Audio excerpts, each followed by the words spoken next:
এটা দেখেন, এটা খুব সুন্দর একটা কালারের মধ্যে থাকছে, অসম্ভব সুন্দর। এটা হলো একটু আপনার কি টাইপের কালার বলে এটাকে, হলো ফিরোজা টাইপের কালার। ফিরোজা টাইপের কালারের মধ্যে এই ড্রেসটা থাকছে, খুবই সুন্দর, খুবই সুন্দর, খুবই কালারফুল এবং খুবই চকমকে, মানে খুব সুন্দর একটা ড্রেস এটা।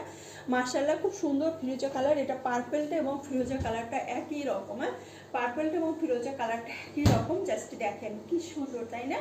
খুবই খুবই সুন্দর। পুরো ড্রেসটা কিন্তু চুন্ডি প্রিন্ট, খুব সুন্দর একটা প্যান্ট পেয়ে যাচ্ছে, ফুল রেডি একটা প্যান্ট থাকছে, একদমই ফুল রেডি। খুব সুন্দর একটা কালারফুলের মধ্যে প্যান্টটা থাকছে, অসম্ভব সুন্দর। সো এই হলো প্যান্টটা এটা, এবং হলো এই হলো এর দোপাট্টা এবং হলো জামা, খুবই সুন্দর দোপাট্টাটা। এবং দেখেন এই যে ফুল ড্রেসটা দেখেন, জাস্ট কি সুন্দর, তাই না? এই যে এই হলো আপনার ফুল ড্রেসটা, ফুল ড্রেসটা দেখতেই পাচ্ছেন, খুবই সুন্দর। সো এই ড্রেসটা যারা নিতে চান জাস্ট অর্ডার করতে পারেন, অসম্ভব সুন্দর। এটা খুব কালারফুল, খুবই খুবই কালারফুল এটা। ওকে, খুবই কালারফুল এই ড্রেসটা। খুব ভালো লাগলে অবশ্যই ইনবক্স করে দেবেন।